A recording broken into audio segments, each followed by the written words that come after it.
محمد ابن موسیٰ الخوارزمی ایک فارسی ریاضی دان، ماہر فلکیات، نجومی، جغرافیہ نگار اور بغداد کے بیت الحکمت سے منسلک ایک اسکالر تھے۔ اس دور میں بیت الحکمت سائنسی تحقیق اور تعلیم کا ایک معروف مرکز تھا اور سنہرے اسلامی دور کے بہترین دماغ یہاں جمع ہوتے تھے۔ الخوارزمی فارس میں 780 عیسوی کے آس پاس پیدا ہوئے اور وہ ان پڑھے لکھے افراد میں شامل تھے جنہیں بیت الحکمت میں خلیفہ المامون کی رہنمائی میں کام کرنے کا موقع ملا، جو خلیفہ ہارون الرشید کے بیٹے تھے۔ BBC اردو نے ریڈیو پر نشر ہونے والی اس سیریز کا ترجمہ کیا ہے اور BBC اردو کی اس پوڈ کاسٹ کے ساتھ میں ہوں نادیہ سلیمان۔ فرض کریں کہ ایک شخص بیماری کی حالت میں 2 غلاموں کو آزاد کرتا ہے۔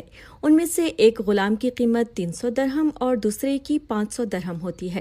جس غلام کی قیمت 300 درہم تھی وہ کچھ عرصے میں وفات پا جاتا ہے اور اپنے ورثہ میں صرف ایک بیٹی چھوڑتا ہے۔ پھر ان غلاموں کا مالک بھی وفات پا جاتا ہے اور ان کی وارث بھی ان کی اکلوتی بیٹی ہوتی ہے۔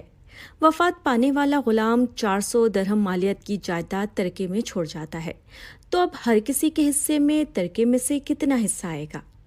ریاضی کا یہ الجھا دینے والا سوال ایک ایسی کتاب سے لیا گیا ہے جو 9ویں صدی عیسوی کے آغاز میں لکھی گئی تھی۔ یہ مسئلہ دراصل ورثہ میں جائیداد کی تقسیم سے متعلق رہنمائی فراہم کرتا ہے۔ عربی زبان میں لکھی جانے والی اس کتاب کو دنیا بھر میں اس کے عنوان کتاب الجبر کے نام سے جانا جاتا ہے۔ اس کتاب کے مصنف ہی آج ہماری اس تحریر کا موضوع ہیں اور یہ قرون وسطیٰ میں متعدد مضامین پر عبور حاصل کرنے والے محمد ابن موسیٰ الخوارزمی تھے۔ ان کا نام میں نے پہلی مرتبہ تاریخ کے مضمون میں اس وقت سنا تھا جب میں عراق میں ایک اسکول میں زیر تعلیم تھا۔ وہ اس کتاب میں پہلی مرتبہ الجبرا کے موضوع پر لکھتے ہیں۔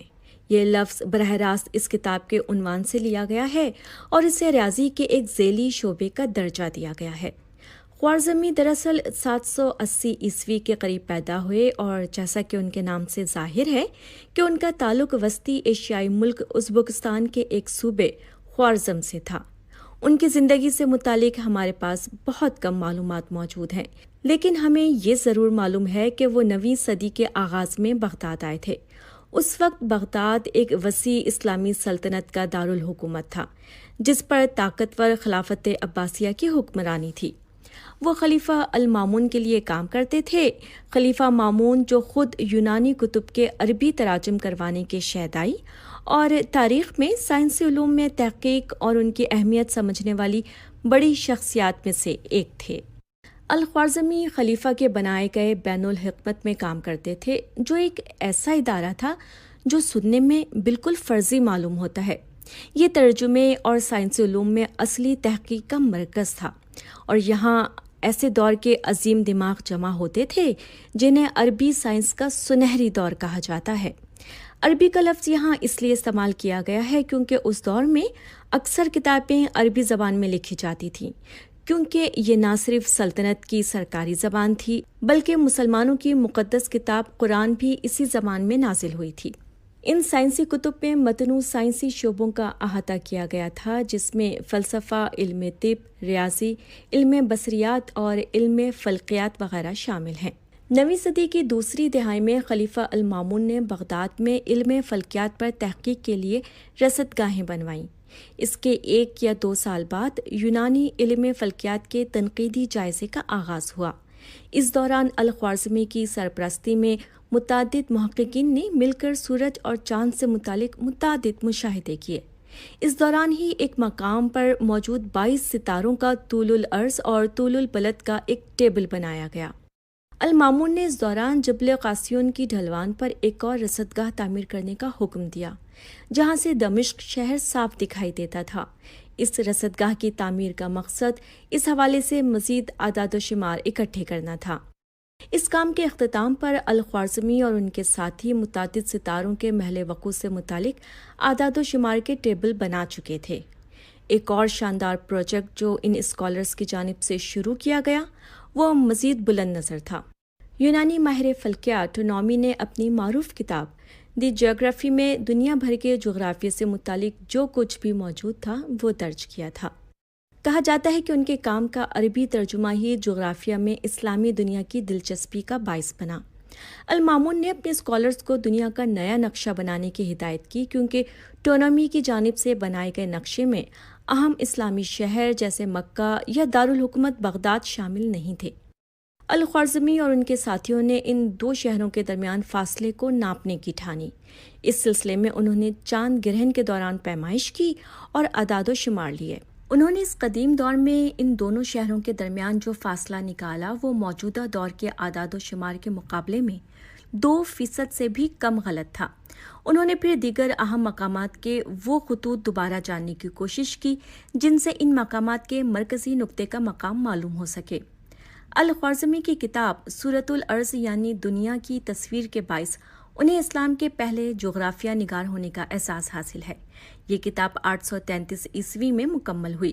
اس کتاب میں 500 شہروں کے طول الارض اور طول البلد کی ٹیبل موجود تھے۔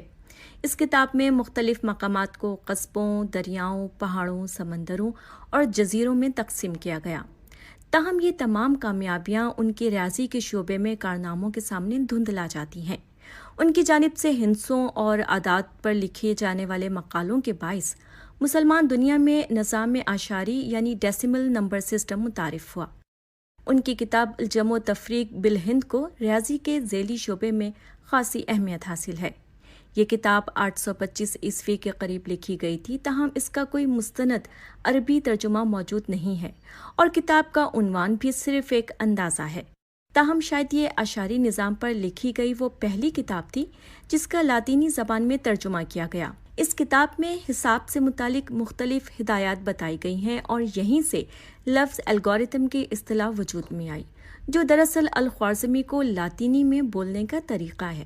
دراصل یہ اور اس سے قبل سامنے آنے والے الخوارزمی کے کام کے ترجمے کو یورپ میں تنقید کا نشانہ بنایا گیا۔ یہ وہ وقت تھا جب یورپ تاریک دور سے گزر رہا تھا۔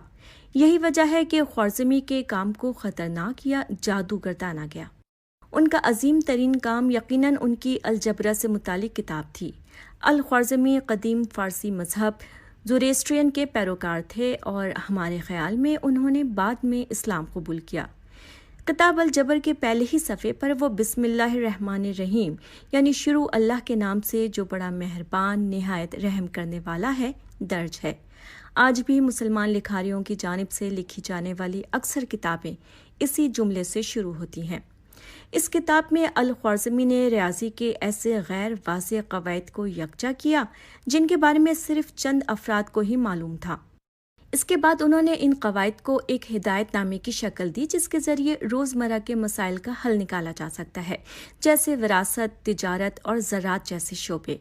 یہاں الخوارزمی کے بعد آنے والے مسلمان ریاضی دانوں کی تعریف کرنا بھی ضروری ہے، جنہوں نے ان کے کام کی تشہیر بھی کی اور یورپ پر ان کے کام کے باعث ہونے والے اثر کے بعد اس کے مستند ہونے کے بارے میں ثبوت بھی پیش کیے۔ ان کی کتاب کا 12ویں صدی میں لاطینی زبان میں 2 مرتبہ ترجمہ کیا گیا۔ یہاں ہمیں اس حوالے سے محتاط ہونے کی ضرورت ہے کہ ہم ریاضی کا ایک شعبہ ایجاد کرنے کا صحرا الخوارزمی کے سر نہ رکھ بیٹھیں، صرف اس لیے کہ اس کے لیے جو نام ہم آج استعمال کرتے ہیں الجبرا، وہ الخوارزمی کی کتاب کے نام سے وجود میں آیا۔ مثال کے طور پر اس حوالے سے شواہد موجود ہیں کہ یونانی اور بابلی ریاضی دان الخوارزمی سے بہت پہلے الجبرائک ایکویشنز حل کر رہے تھے۔ اس کے علاوہ ان سے قبل عظیم یونانی ریاضی دان اور ہندو ریاضی دان بھی اس حوالے سے کام کر چکے ہیں۔ کیا اس ذیلی شعبے کا عنوان ان کی کتابوں سے منسوب نہیں کیا جا سکتا؟ میرے نزدیک نہیں۔ اس کی وجہ یہ ہے کہ الخوارزمی کا موقف تھا کہ ان کی کتاب ایک ہدایت نامہ تھا جس کے مطابق اعداد و شمار میں تبدیلی الجبرا کے ذریعے کی جا سکتی تھی، تاہم ان کا مقصد اس سے بڑا تھا۔ انہوں نے وضاحت کی تھی کہ ان کی کتاب کا مقصد وہ بتانا ہے جو ارتھمیٹکس میں سب سے آسان اور مفید ہے، جیسے مردوں کو وراثت تقسیم کرنے کے عمل میں عدالتی نظام کا سامنا، تجارت، جائیدادوں کی تقسیم کی ضرورت پڑتی ہے۔ اس کے علاوہ ان کے آپس کے لین دین، جہاں زمین کی پیمائش، نہروں کی کھدائی، جیومیٹری کمپیوٹیشن اور اس طرح کے دیگر مسائل جن میں ریاضی کی ضرورت پڑے۔ کتاب الجبر کو 2 حصوں میں تقسیم کیا گیا ہے۔ بطور تھیوریٹیکل فزسٹ پہلے حصے میں میرے لیے انتہائی دلچسپ مواد موجود ہے۔ کیونکہ یہاں الخوارزمی الجبرا کے قواعد وضع کرتے ہیں اور سوال حل کرنے کے مراحل اور مختلف ایکویشنز کا حل نکالنے کے لیے مختلف الگوریتھمز کا استعمال کرتے ہیں۔ ہر ایک ایکویشن کے ساتھ ان کے جواب کا تصویری ثبوت موجود ہے۔ کتاب کے دوسرے حصے میں ان کے طریقوں کے استعمال کے بارے میں لکھا ہے، جس کے ذریعے وہ روزمرہ کے مسائل کا حل ڈھونڈتے۔ تاہم یہ کتاب الجبرا پر آج ملنے والی کتابوں سے بہت مختلف ہے۔ اپنی کتاب کے صفحات کو علامات اور ایکویشن سے بھرنے کے بجائے انہوں نے انتہائی عام فہم زبان میں یہ سب کچھ بیان کیا۔ اس سے یہ ظاہر ہوا کہ جو بات الجبرا کی علامات کے ذریعے 2 لائنز میں بتائی جا سکتی تھی، وہ 2 صفحات پر مبنی وضاحت کے ذریعے بتائی گئی۔ تاہم الخوارزمی نے جو کام پہلی مرتبہ کیا اور جس کے باعث وہ منفرد نظر آتے ہیں، وہ بظاہر ایک چھوٹی سی بات ہے مگر انتہائی اہم ہے۔ وہ یہ ہے کہ الخوارزمی مخصوص سوالات حل کرنے کے بجائے عام فہم قواعد سامنے لائے ہیں، جن کے ذریعے ان کا حل نکالا جا سکتا ہے، اور اسی طرح ایکویشنز کو مرحلہ وار طریقے سے حل کرنا، یعنی الگوریتھم کے ذریعے۔ اس طرح الخوارزمی نے یقینی بنایا کہ الجبرا کو بطور ایک علیحدہ مضمون دیکھا جا سکے، نہ کہ اعداد و شمار میں تبدیلی کی ایک ٹیکنیک۔ الخوارزمی 858 عیسوی میں وفات پا گئے، لیکن ان کا مقام اس ریاضی دان کا ہے جنہوں نے ارتھمیٹکس اور جیومیٹری کی موجودگی میں ریاضی کا ذیلی شعبہ متعارف کروایا۔ دنیائے سائنس کے عظیم مورخ جارج ساٹن متعدد جلدوں پر محیط کتاب دی انٹروڈکشن ٹو سائنس لکھنے کے باعث مقبول ہیں۔ اس کتاب میں وہ سائنس کی تاریخ کو متعدد حصوں میں تقسیم کرتے ہیں اور ہر حصہ آدھی صدی پر محیط ہوتا ہے، جس کا عنوان اس عرصے کے سب سے اہم سائنسدان کے نام سے منسوب ہوتا ہے۔ اس میں 800 سے 850 عیسوی تک کے عرصے کا عنوان ہے دور الخوارزمی۔